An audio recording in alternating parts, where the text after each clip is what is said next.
That's right. My name is Clancy Nixon. I'm the Community Engagement Specialist for the City of Durango. And I'm happy to see some familiar faces in here, but all of your faces in here. This is the Downtown's Next Step community meeting. And we are going to present you with a bunch of different elements of the design for the downtown Main Street, but this is the accessibility focused meeting. I did want to, before we get too far, read through our Indigenous land acknowledgement. Anyway, we can make that easier to read. You know what? I can hand it over to you. I don't know if that's easy. Okay. I'm going to read it out loud though for you, if that's helpful. This is a call to honor and respect Indigenous sovereignty and self-determination. As residents and visitors of Durango, we are called upon to educate ourselves about the history and cultural heritage of the land we inhabit. The city of Durango is situated on the ancestral homelands and territories of the Nuchu, Ute, Jicarilla Apache, Pueblos of New Mexico, Hopi Sino, Hopi, and Dene Navajo nations. The original stewards of this land were forcibly removed and exposed to countless atrocities by the United States government, including repeatedly broken treaties, forced assimilation, the tragic legacy of Indian boarding schools, and the loss of ancestral homelands. We recognize lasting generational trauma exists within Native communities today. We affirm the continuing importance of ancestral sites to descendant communities as integral to the living cultural landscape. This acknowledgement only becomes meaningful when combined with accountable relationships and informed actions. May this serve as a step toward inclusion and reconciliation. If you have not had a moment or the chance to visit our website, at the footer, this is linked down there, the Indigenous Land Acknowledgement, and it also links you to a number of different resources to learn more about the original inhabitants of the area that we are currently on. And then if you haven't had the chance to visit the Ignacio Museum, the Southern Ute Museum, I would highly recommend it. It's incredible. So if you haven't had the time, I would suggest making the time. It's really beautiful. Okay. I also have Faye over here. She's actually our city clerk. And so if anybody is in need of ASL, of sign language, she's here to interpret. Does anybody prefer ASL for the presentation today? Okay. Thank you, Faye. All right, we're going to go ahead and get started. There's food in the back. There's some coffee and donuts and bagels. So if you're hungry, feel free to get up at any point and grab some of that. If you didn't get a chance to check in, please do so and then get your name tag. I think we've got everybody. That name tag is important as well as those worksheets. And then we're going to dive in here to the presentation. So there'll be a presentation for about 20 minutes from our utilities folks, as well as Devin King, our multimodal manager. And then after the presentation, we're going to jump into some breakout groups where you will rotate around the room. There are a lot of elements in this project. And so it's going to feel like speed dating, is what I say. So be prepared for that.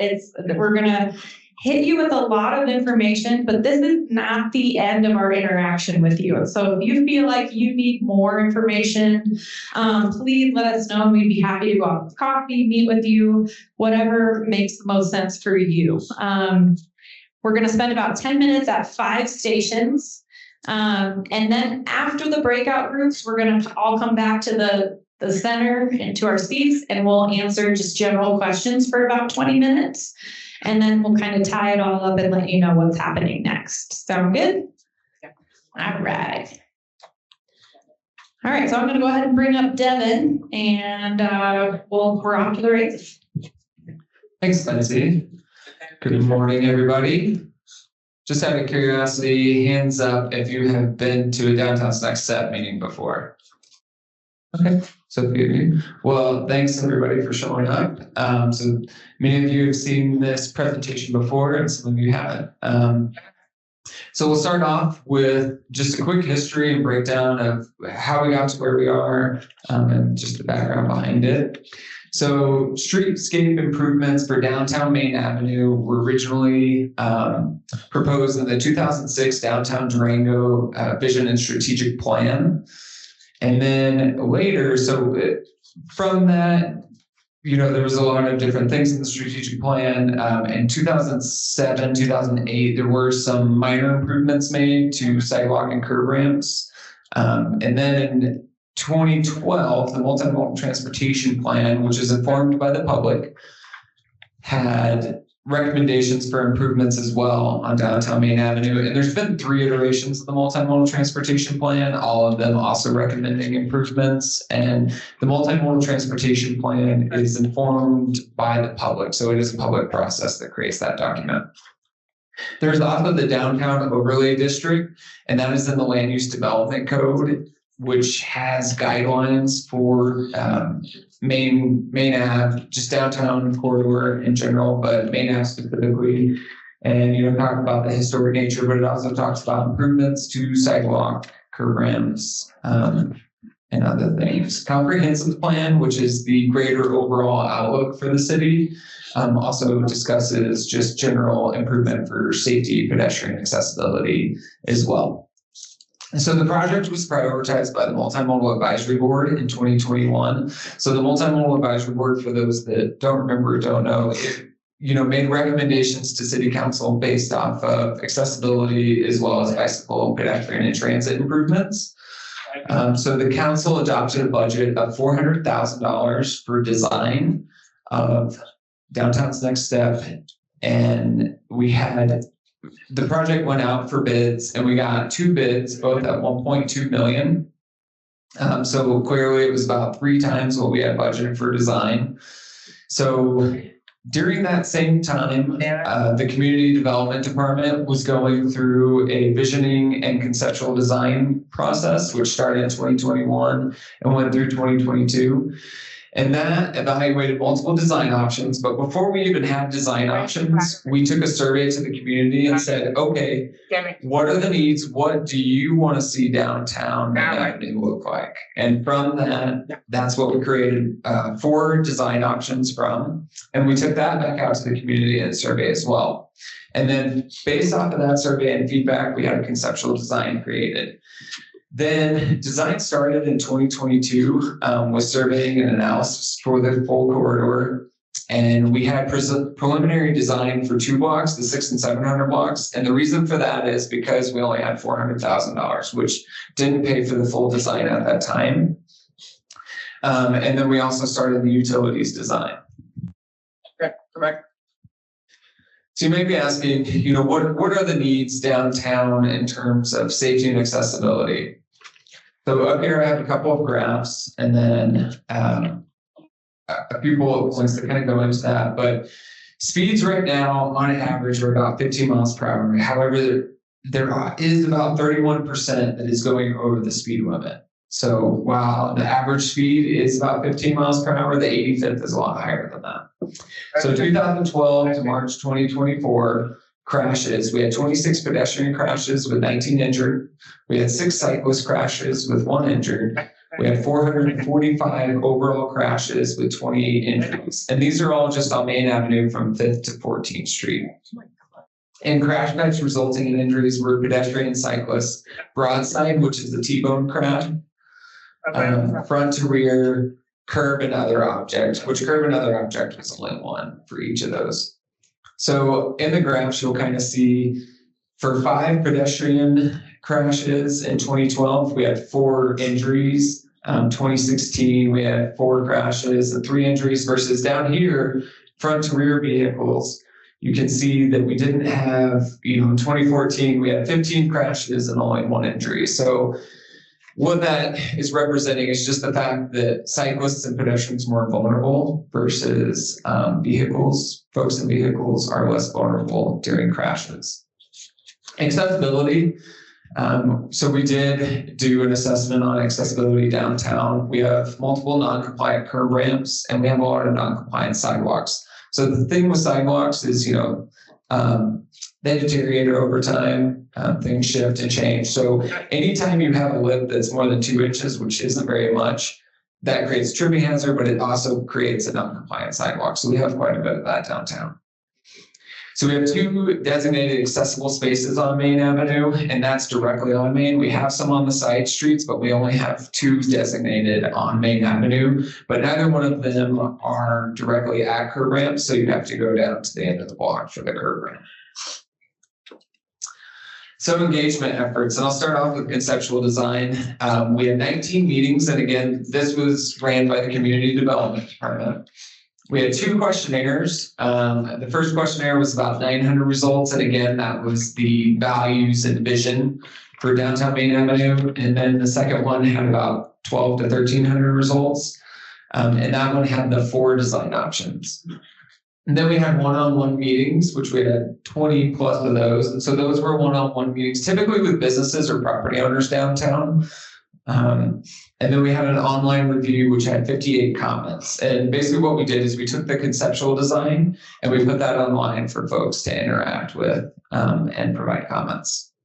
I guess one other reminder that I keep neglecting to remember is during this time, it was still pretty high during the pandemic, 21, 2022. So we were having to be creative with our engagement and outreach at that time.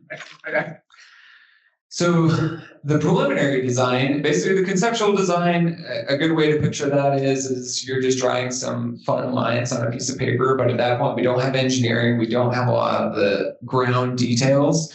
So then we entered into the preliminary engineering design, which is where we are now.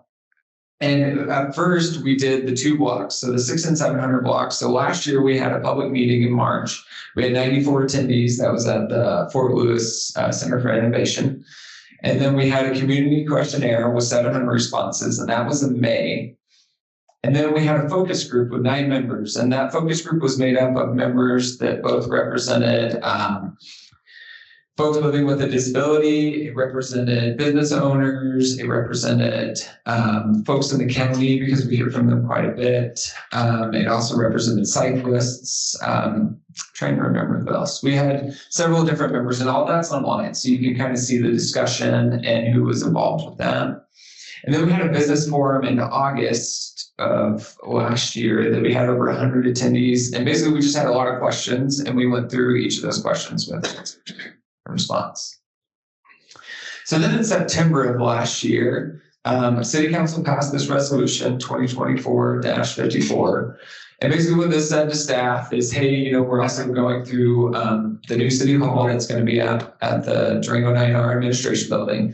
These are both projects that are going to cost a lot of money. So staff finished the engineering design, understand what the cost estimate is. So we are going through the design to get an engineer's estimate. We also received a $640,000 grant from DOLA, and this comes from oil and gas permit fees and a few other things, with a city match of $160,000, and that basically got us over the threshold to complete the full design. So that's where we are now, is completing the full design to get a engineer's estimate so that we can understand the cost of the project.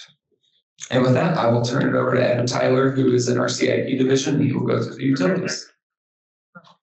Hi,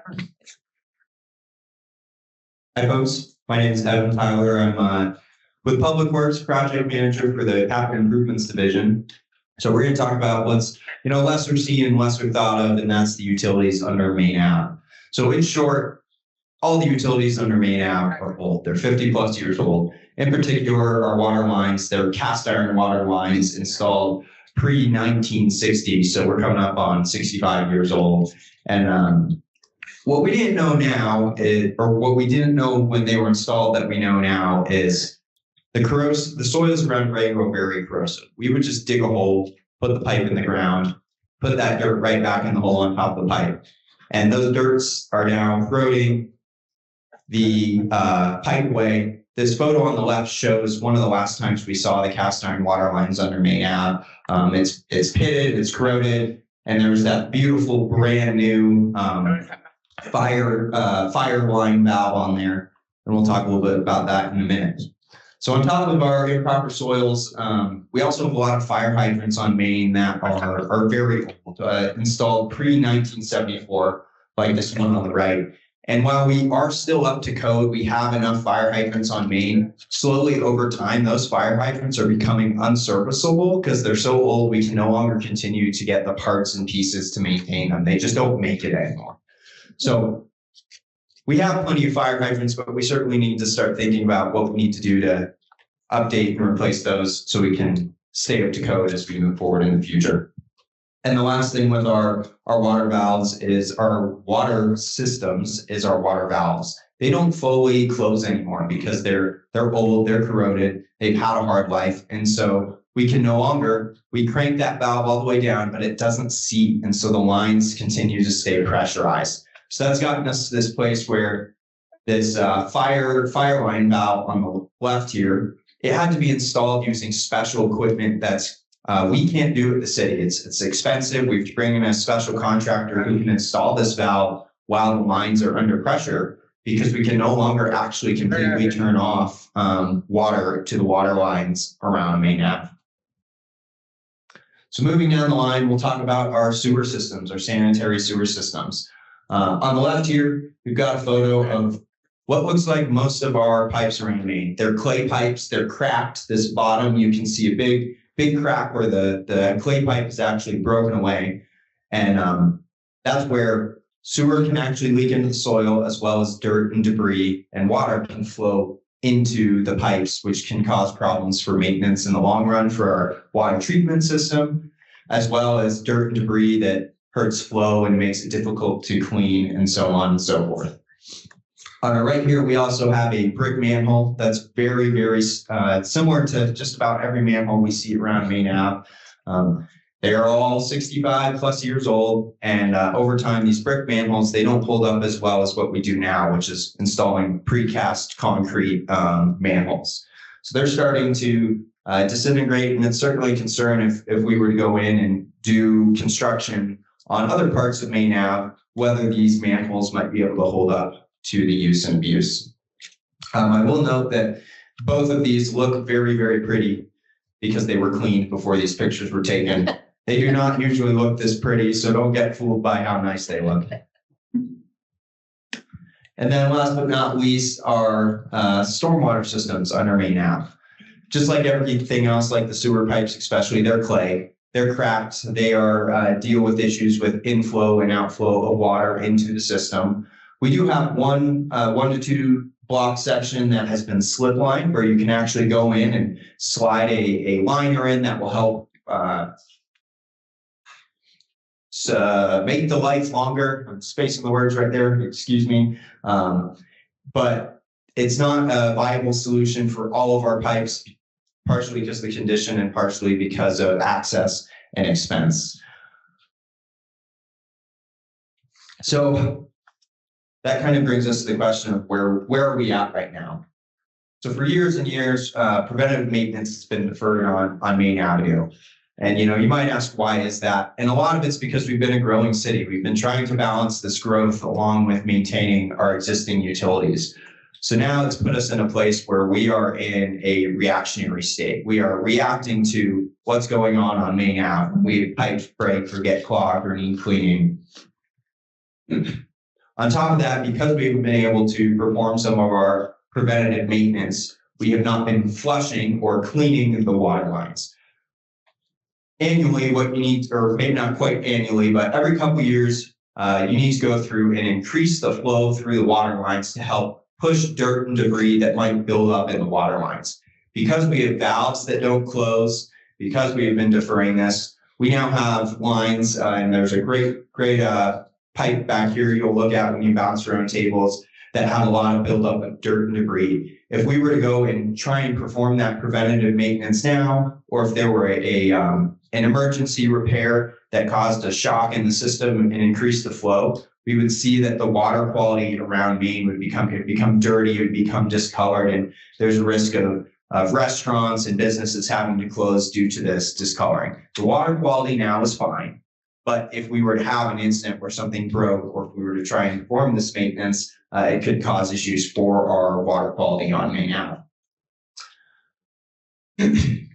Excuse me. So on top of everything, as I've mentioned before, it's brittle, pipes are brittle. If we continue to see breaks, it could eventually just spiral. We're not in a chance of imminent failure. The world's not ending, the sky's not falling, but we do certainly need to start considering replacing all these utilities on Main Ave.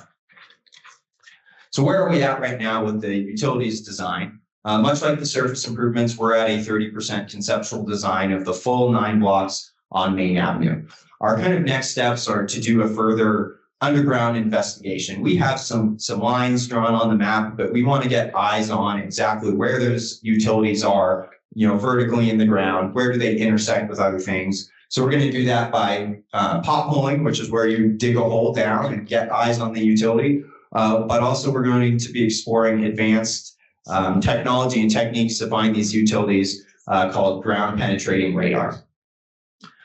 We are waiting for our engineer's estimate of probable cost to get our final cost before we really sit down and have that discussion about what it's going to look like. But we do recognize that there's going to be some challenges with cost involved in construction of these projects.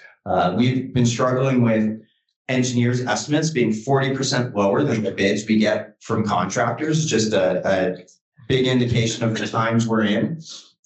And construction and material costs increasing year over year. Again, it's all theoretical. We don't know what it's going to look like, but the reality is we're probably not going to come in and do all 9 blocks in a year. We're probably going to maybe do 1 to 2 blocks a year. We have to acknowledge that there's going to be some complications with costs and rising costs as we phase that construction out over time. So bottom line is utilities, we need to start thinking about replacing them. The sky's not falling. But if we're going to talk about surface improvements and the utilities, we might think about working from the ground up, then coming in and doing our surface improvements. So with that, I'll hand it off to Devin to talk about the surface improvements. Thanks, Evan. Appreciate that. So design status, where are we? So right now we have full streetscape design for the corridor for 5th to 14th, and it's preliminary at this point. So we talk a lot about this, 30%, 60%, 90% preliminary. What do those mean? So 30% or preliminary plans means right now we still have a lot of room to make changes. We still have a lot of ability to kind of move things, shift things. But once we get to the 60% design, it becomes increasingly hard to change things. And then at 90%, basically at that point, we have a full set of plans that are ready for construction. So at that point, we really can't change anything. So yeah, we've been going out to the public this June. So y'all, our 4th meeting and last public meeting, we also have a visitor survey out. Pilot status. So we do have a pilot project down on Main, which the art was just completed on Friday. And then, basically there's the curb extensions went back out, and then pedals, which I'll talk a little more about here in a second. And then design updates. So we made some design updates already to the preliminary design based off of feedback from both the 600 and 700 blocks, as well as some from the conceptual design. So the pilot project, which is funded through the Revitalize Main Street grant program, and so that is through CDOT. We were awarded some money to essentially install this, curb extensions and pedals. So this funding is specifically for main streets, and it's specifically for pedestrian, bicycle improvements, accessibility improvements. So the 2 pedalets are intended to demonstrate expanded sidewalk space and activation, and showing what this could look like if we have a farther out sidewalk. Now, we're not saying that we would put boardwalk style sidewalks in. We would put in concrete sidewalks, but it's just more to demonstrate the benefits of that.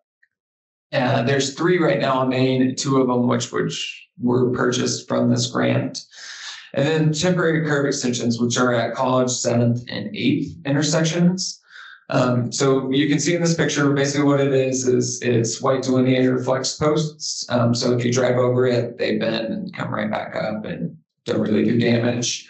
But these help demonstrate the safety benefits of curb extensions. So curb extensions are a major piece of this design, and we'll get into that a little more here in just a second. But it also allows us real world testing of these conditions. So engineers use what are called turning templates to, basically they put it in the design to see how can trucks and other vehicles make that turn. So this allows us to test that in the real world scenario, because sometimes, computer models don't get everything right. So it's offered us that chance and ability to do that. So the design, this is the 500 block. Curb extensions are these bulked out sections near the intersection. You'll see dark green trees. These are proposed new trees. These lighter trees are existing. The red that you see is maintaining that brick that is currently down on this block. These green sections are called bioretention areas, and those are for water quality. So basically treating water before it goes into the river, which currently right now, basically all that water goes straight to the storm drain and into the river. So these areas would be landscaped and water would flow into them and then get filtered out and then flow into the river. This is just demonstrating what this space could be. It could be some sort of play space for kids, a different activity zone or something like that. And then, as you can see, we have diagonal parking remaining on the west side, and then the east side is being converted to parallel parking with a loading zone and motorcycle parking as well. So this is a typical block that you would see, and you'll get to see this more up close back here at the full design roll plot during that station. But a couple of things I wanted to point out is you can see we've added dedicated left turns. So all this looks basically the same as it does now, just we're dedicating left turns. And the reason why that is there is some confusion when folks get to the intersection now, but also it will help direct deliveries to the middle of that center left turn lane. So that hopefully it will impact vehicles making left-hand turns less than it does now. You can see there's a loading zone on each block, except for one block, I think. But these loading zones are actually 40 feet, so that's long enough to accommodate a Cisco truck. So if you've been downtown, I'm sure you've seen the Cisco trucks. And then we also have ADA spaces actually located on Main, and we'll kind of touch on that a little more here in a second. There are bike parking shown at the curb extensions over here and here. And then we'll get into what we're terming as the flexible blocks, which is the 900 and 1000 blocks, so between 9th Street and 11th Street. These are actually curbless blocks. So what that means is essentially there is no curb. The pavement is elevated to meet where the sidewalk is. Now, there are bollards to make sure that the vehicles don't come into the pedestrian space, but at the same time, it makes it feel like more of a shared space. You don't have that curb, it's very open. So if we were to close down these 2 blocks for events, people could just walk freely without stepping off a curb. So it does make it a little more accessible in that realm. But then also, the parking spaces would be a different material, pavement material. So it could be concrete or it could be pavers or something like that to help distinguish it. And then at the intersections, these intersections are raised as well. So there will not be a curb there. Now you can see down here, there would start to be curb, but right here, it would be raised. And these are just examples. These are showing like rocks or something like that that could be there. Hey, Devin. Yes. Would you say right here, do you mind just like being a little bit more specific in your description of it? Sorry. That's Yeah. So right here. At 10th Street? Yeah, at 10th, on the southeast corner is the rocks that I was kind of pointing out with the pointer. Thank you. And then we also have this area right here is a trolley stop. As you can see in the mid block. And then there's a different material also around that trolley stop that shows a different type of pavers to kind of delineate that zone as pedestrian space. So design updates. What updates did we make based on feedback? We reduced curb extensions quite a bit. So in a lot of locations, it was reduced just to the red zone. However, the areas that still extend quite a ways, those are for bioretention. So again, that's that water quality treatment. Turning lanes at each intersection, which I showed earlier. There is a parking reduction of 38 spaces in this current design. So the original conceptual design had a parking reduction of 50 spaces, and this one has 38 spaces. One thing I will note on that is we are right now proposing that all these spaces on downtown Main Avenue be extended from 20-foot spaces to 22-foot spaces. So one thing we've heard a lot from folks is that their trucks don't fit in a normal space downtown. So we are extending those to 22 feet.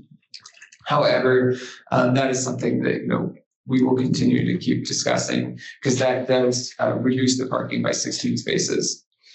Curbside loading zones were added back in the conceptual design. They were not on there. Sidewalk widening was reduced from 5 feet to 3.5 feet. So when you go out to Main, currently you'll see parallel parking, and then you'll see about 3.5 feet before you get to the travel lane. So that came from when Main was reduced from 4 to 3 lanes in 2020. So we went from 4 lanes to 3 lanes, and in that we ended up having some extra space. And that's where that extra space comes from. So, as others have pointed out, Main Avenue used to be 4 lanes, so direct travel lane adjacent to the parking lane. And then maintaining the existing travel way width. So right now, the lanes are anywhere from 10.5 feet to 11 feet, and the center left turn lanes anywhere from 11 to about 11.5 feet. And we're basically maintaining that throughout the corridor. So maintaining the existing parking space. When you talk about the 38 spaces that were reduced, were any of those accessibles? No, because and we'll get to that here in a little bit. Yeah. On that 38 spaces, you said increasing to 22 feet would reduce it by 16 more. So does that 38 include that? It does include the 16. Yes. Yeah.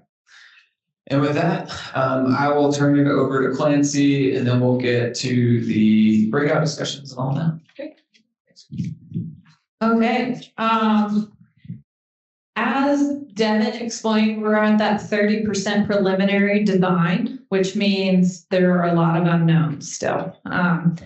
So we heard a bunch of questions in our first meeting that we did of this 4-meeting series. And so we wanted to address it in a separate slide of, the construction timeline, the cost, or the phasing of construction.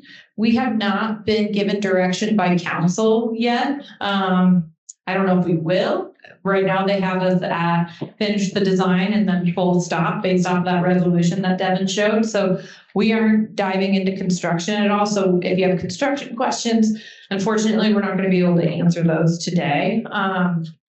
And then snow maintenance, again, we're not finished with this design. There's still a lot of unknowns. So with snow maintenance, landscape maintenance, those 2 pieces, until we know what the design is going to look like, we don't know where that snow is going to go yet, or where the landscaping, what kind of landscaping maintenance we're looking at, until we get further along in the design process.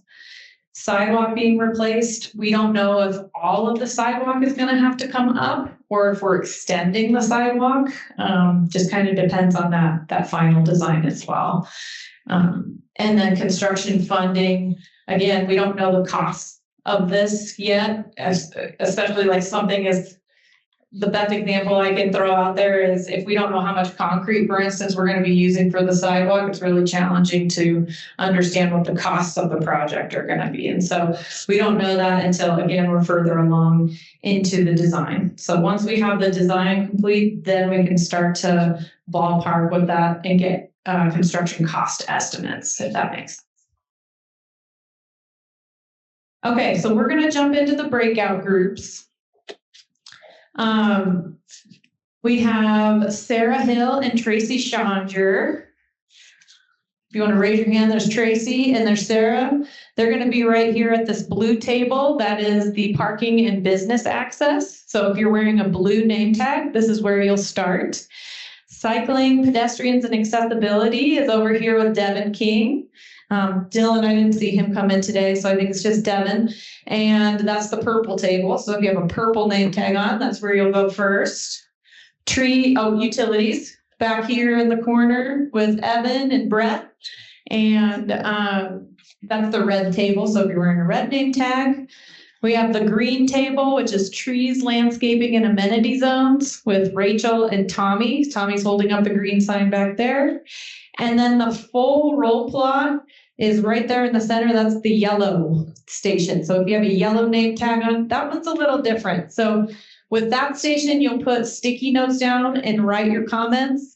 If writing does not work for you, they'll collect your comments on their own. You can just verbalize your comments to them. And then with the other stations, same thing. There's going to be materials for you to look at. If you need further description of those materials, please let the folks at your table know so you understand what they're trying to show you.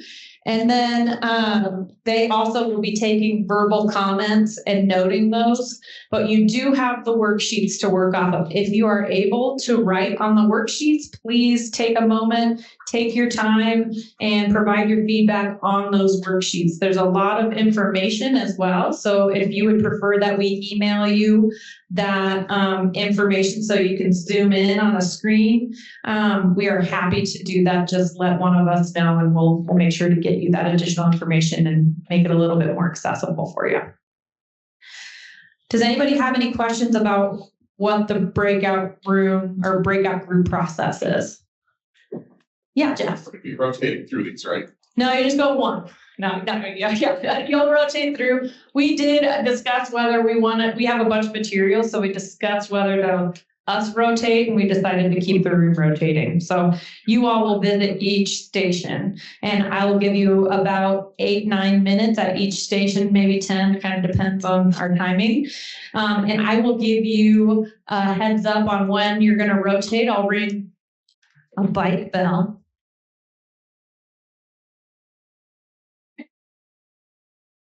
So you hear that, and then it'll be time to rotate, okay?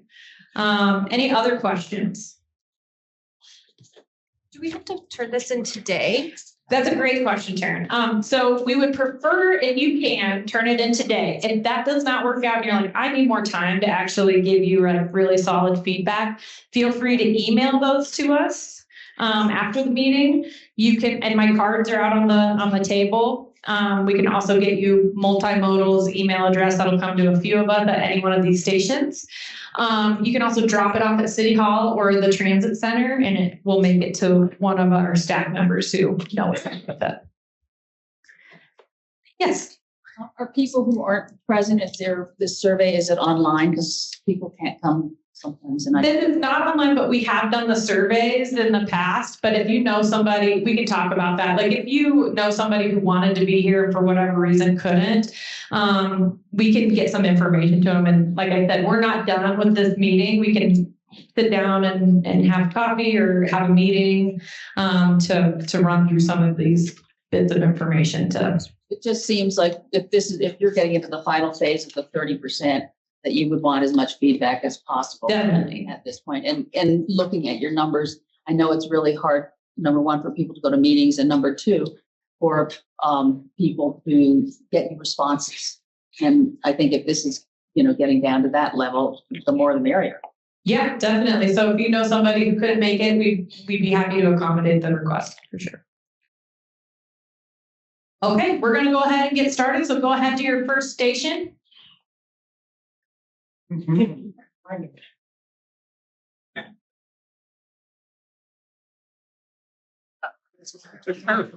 Resigning. Yeah, we've been talking.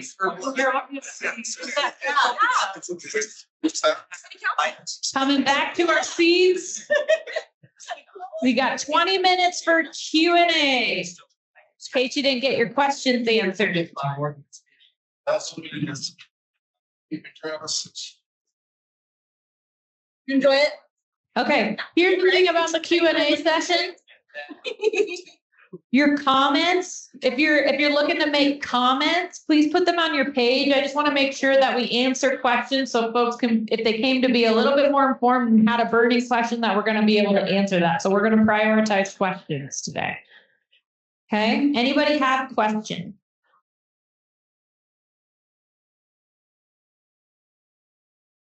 I have a question.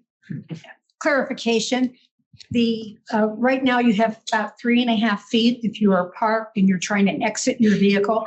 I'd really like to hear what those who are having to drive downtown, now that 3.5 feet door space, and Sarah somewhat answered that already, but what happens in terms of, I know that theoretically the traffic will be moving more slowly, but does that not put them at a greater disadvantage if they are the traffic calming device, the human beings getting out of the cars, opening the doors when that space has been eliminated? Yeah, I'm going to hand that one over to Devin because he knows that much better. So I just want to add a point of clarification. The human getting out of that car is not the traffic calming. The human getting out of that car, the car itself is the traffic calming by reducing that space, like the open roadway. But the person getting out of the car is not the traffic calming. Well, what safety element do they have if they're opening into traffic, opening doors into traffic? Now there's a little bit of me when I don't drive downtown very often, but I do notice that when I get out, I got a little bit of a space to get out of my car. And I'm thinking about people who actually have physical challenges. Does this not make it harder for them? And that's my question. So there's a few things that we can talk about design. So Main used to be 4 lanes, and at that time, parking was directly adjacent to the travel lane. So I guess, we can take a look at that. Yeah, I'm talking about the future. I appreciate the history. I want to know the future. Well, I'm saying though that would be very similar. I mean, it would essentially be the same scenario where you have a travel lane directly adjacent to the parking lane. It's the same with Third Avenue. How is it going to be improved for people that have physical challenges? That's what I'm asking. The improvement is for the safety. Thanks. So the improvement is for safety. Again, we've kind of talked about a little bit about the studies as well as design guidance. So design guidance is an 8-foot parking lane, 10-foot travel lane. So again, let's say somebody's getting out of their car and a car is on Main going down a lot faster than 15 miles per hour. Somebody gets out of their car, well, it's not as safe for them. Now, if we can slow down those speeds to 15 and that person's getting out of their car, that is a safer environment for them. Okay, so it's the same answer. It's just that you're going to assume that everything by design will slow the cars down. Okay. That's not assumption based. So that is provided by guidance from the Federal Highway Administration based off of studies. That shows that by narrowing lanes, you do reduce speeds. By putting in curb extensions, you reduce speeds. By actually a road diet, which we've already done, you reduce speeds. I mean, these are. Thank you. Yeah, you bet. Devin? So a lot of this is cost dependent, right? Which is all in the air. So I guess the question for me is, how will cost impact the progress of this project?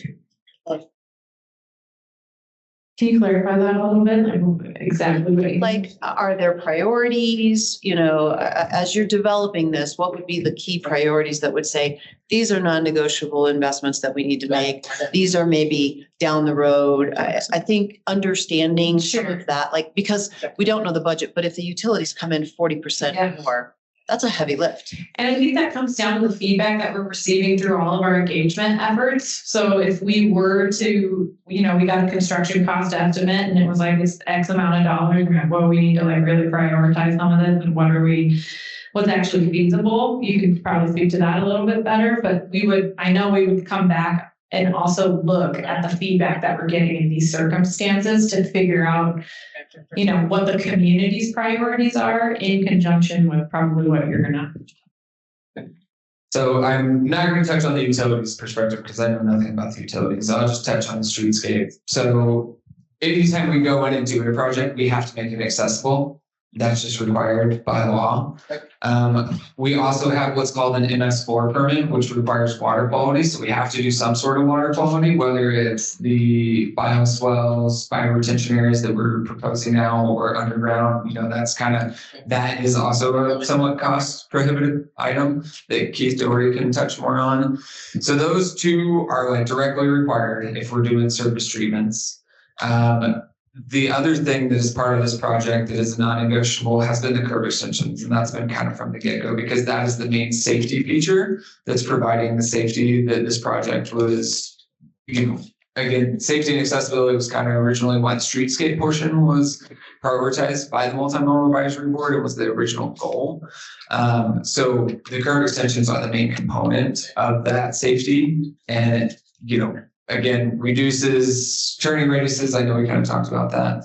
So those three elements are really what we get into the non-negotiables. And then from there, we can kind of, we can also argue that the trees are non-negotiable because, if we're doing a project, then we should meet our tree design guidelines and also meet that.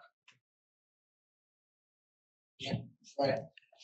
Oh, I saw his hand first. I'm sorry. Okay, I'll come to you next. David. I want to step back here just a little bit, just because I haven't heard this addressed. There are various communities across the western slope, Grand Junction, Ridgeway, that have had this in place for a few years now or something similar to this. Have you done some research on what they think about this now after it's been there for a few years? Would they do it again? Would they tear it out? I can kind of touch on that just because the construction piece, we're not crossing that bridge yet. And so not until we would receive guidance or, in the form of a resolution from city council.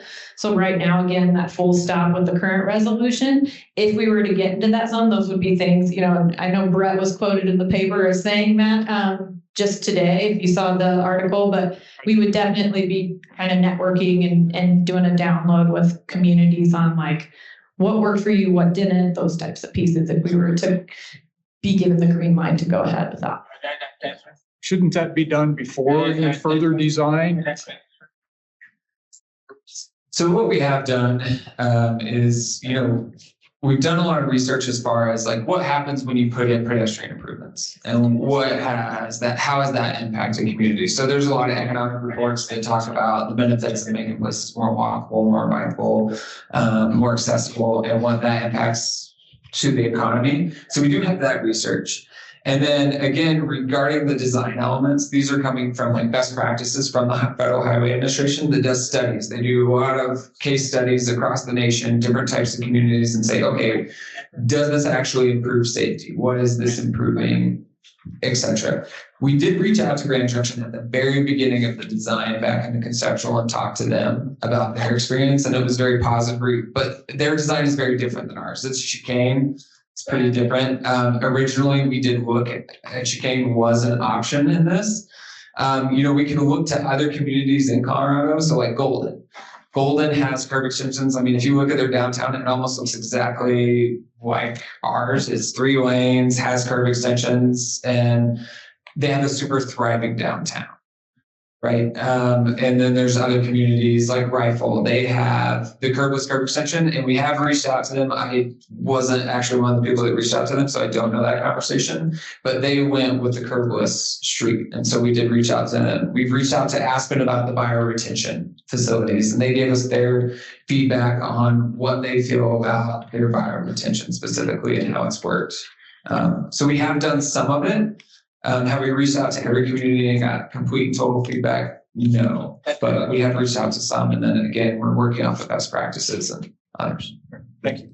I also want to clarify, like when I say we're not like working towards construction type of, like we're not jumping into that. It doesn't mean that our awareness is just gone. Like I received from a fellow staff member who was visiting up in the Front Range a photo of what they were doing in one of the communities up there on their main street and how they were managing that. But so our awareness is there. We're still like keeping our eyes open, but that doesn't mean that we're moving forward with anything construction until we're given that green light. Yes. Yeah, I had a similar question. I think, in a way, I think we've identified a lot of cities and towns that have done this. And just in the Four Corners region, Cortez, Aztec, Farmington, Pagosa, even Gallup, New Mexico has undertaken something like this. And I think they all view it as an investment. So I appreciate that you've reached out. And I think thinking about it as what is the return on this investment might be a more acceptable way to look at it, to see what's in store for the future in terms of profitability, sales tax revenue, maintaining.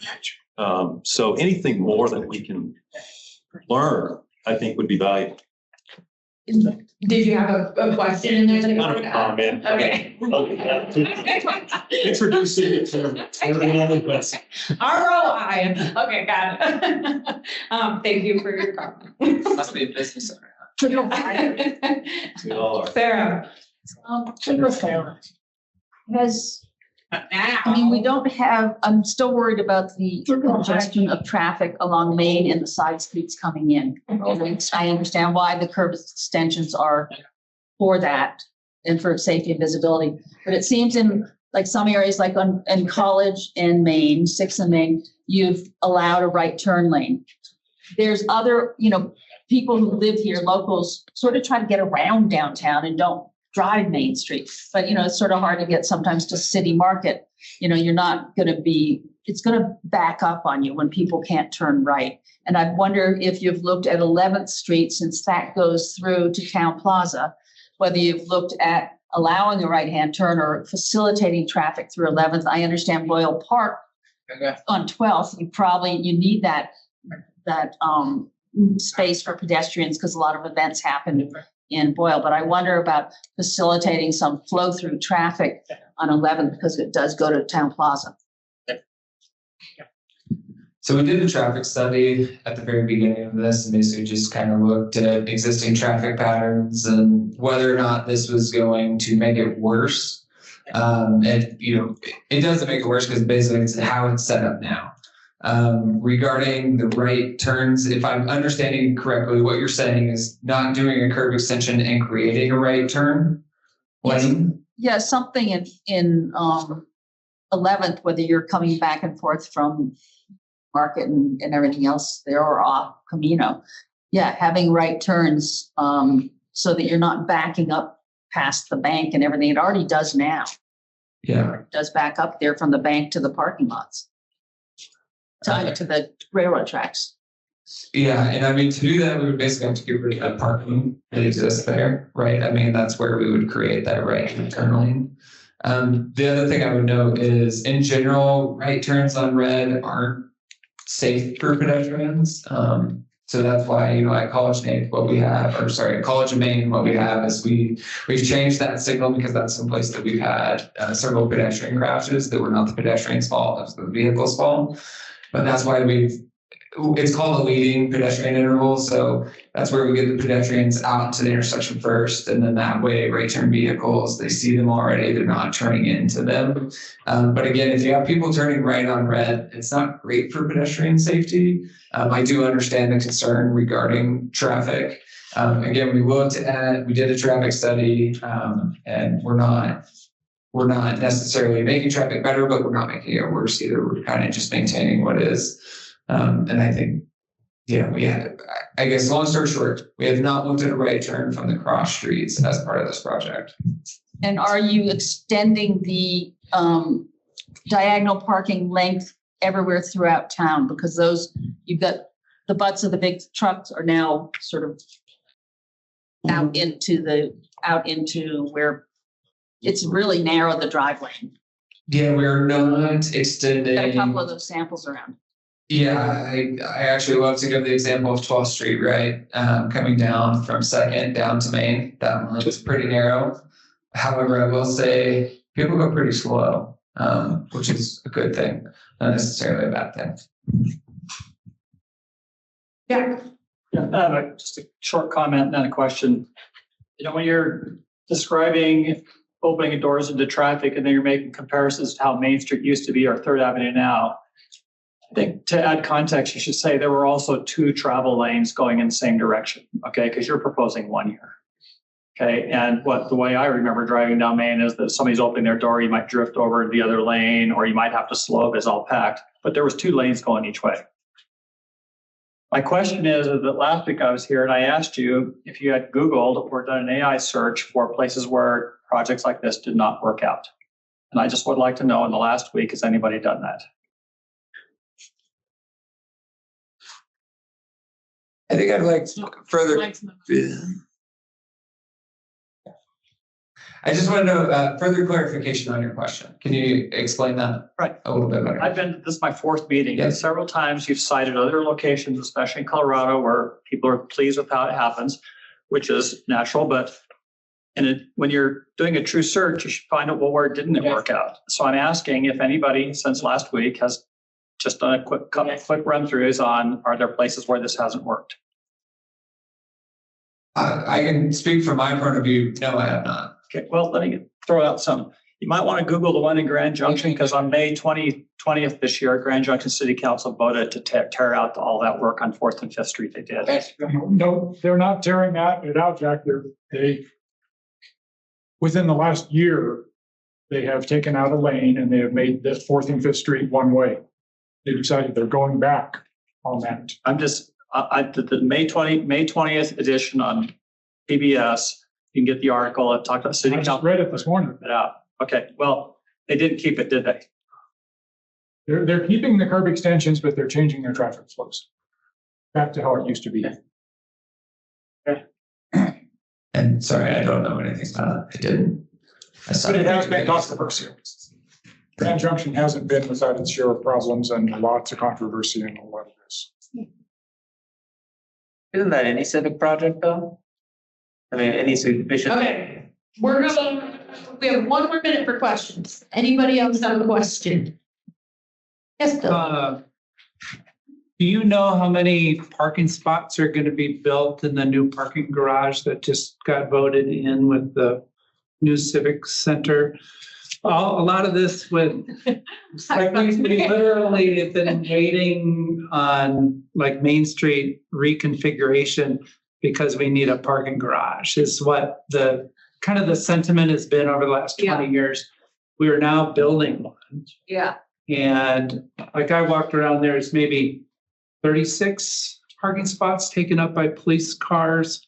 And then each of those policemen probably drive their own car in.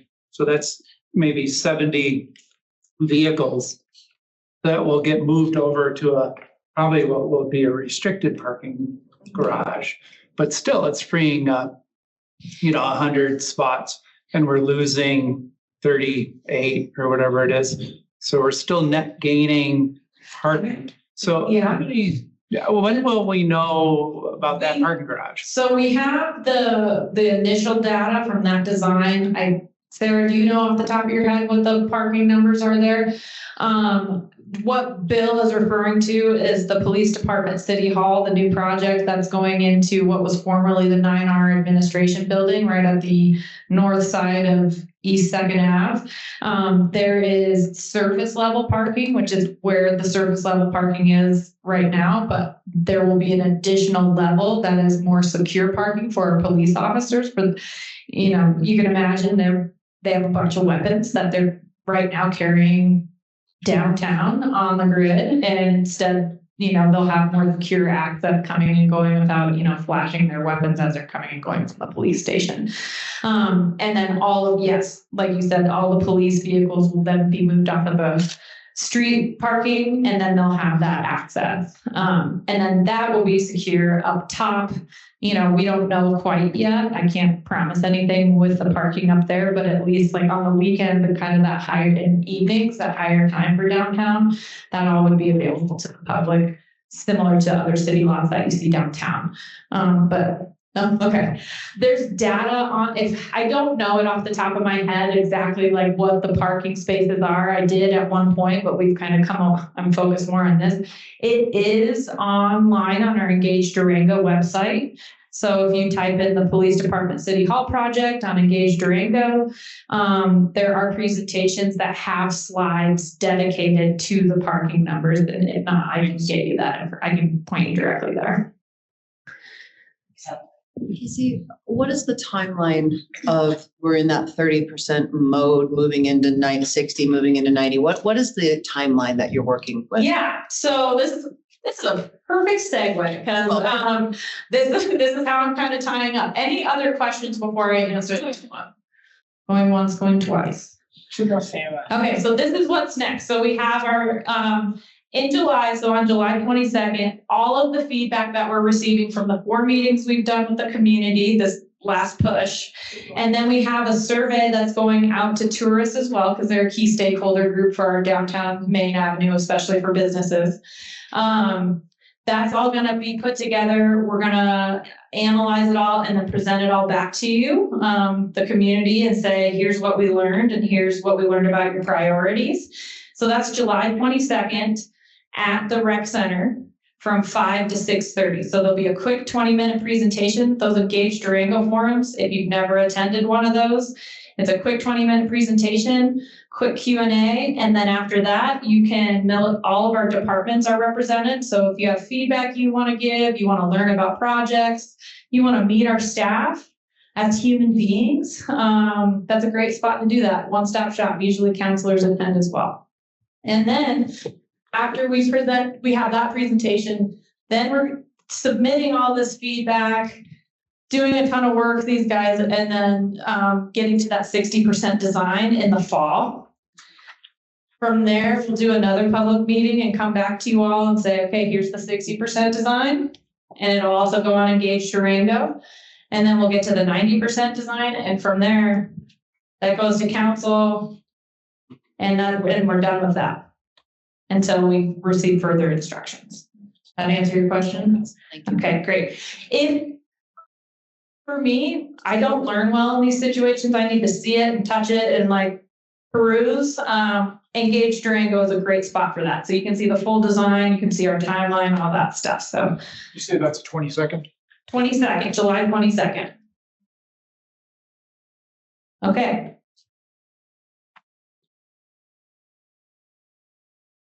All right, so we're done with those. This is your QR code to get to the Engage Durango project page. We have 37 different projects on Engage Durango. Surprise, this is not the only project that we're working on. We have a lot of others that we would love your feedback on.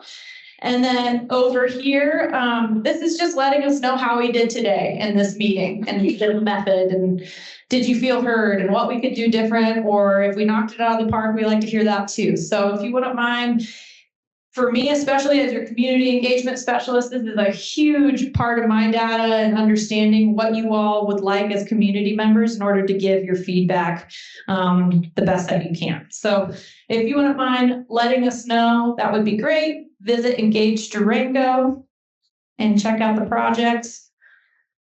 And I think that's all we've got for you today. I want to say thank you so much for coming and taking time. It's Monday morning, so I appreciate y'all taking time out of your busy Mondays to provide us with your feedback. It is truly, truly important. So thank you. Thanks.